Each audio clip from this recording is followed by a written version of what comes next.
Sembako di berbagai pasar di Aceh Jaya kembali terjadi kenaikan. Kenaikan berbagai barang sembako tersebut sangat terasa berdampak bagi masyarakat dan pihak pedagang. Saat ini, sejumlah barang yang mulai mengalami kenaikan terjadi pada harga beras, baik beras lokal maupun beras yang dipasok dari luar daerah. Saat ini, harga beras yang dijual oleh pedagang merangkak naik sebesar Rp1.000 sampai dengan Rp3.000 per kilogram, dan tergantung dari kualitas beras. Berdasarkan data yang diterima dari beberapa pedagang, untuk harga beras dijual dari harga Rp210.000 hingga Rp220.000 per karung ukuran 15 kg. Sejumlah warga di daerah tersebut mengatakan kenaikan harga berbagai barang sangat berdampak terhadap daya beli dan mereka harus mengurangi kuantitas pembelian. Saat ini memang tersiksa batin kami, Pak. Masalah ekonomi barang, kita bawa uang sekian ke gede, 100, dapatnya cuma berapa barangnya.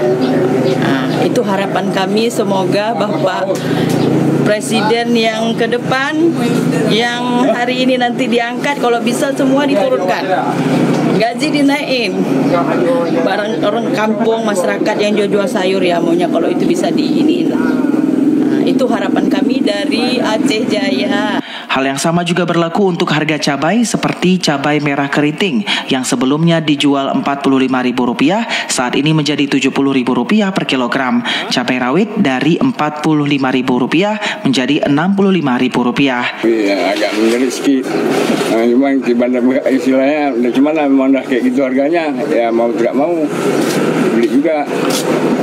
Namanya kebutuhan hari-hari.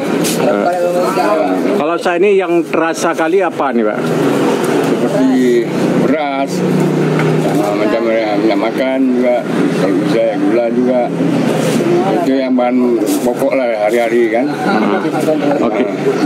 Kalau bisa ya kebijakan dari pemerintah lah, diturunkan harga biar masyarakat agak ringan sedikit lah.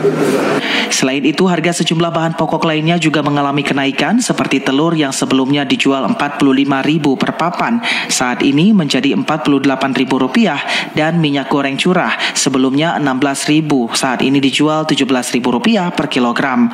Atas terjadi lonjakan harga beras dan berbagai barang lainnya, masyarakat di Aceh Jaya berharap pemerintah untuk mencari solusi. Selain itu, kepada Presiden terpilih ke depan juga bisa mencari jalan keluar supaya harga barang terutama sembako bisa kembali normal. Dari Aceh Jaya, Musliadi, TVRI Aceh melaporkan.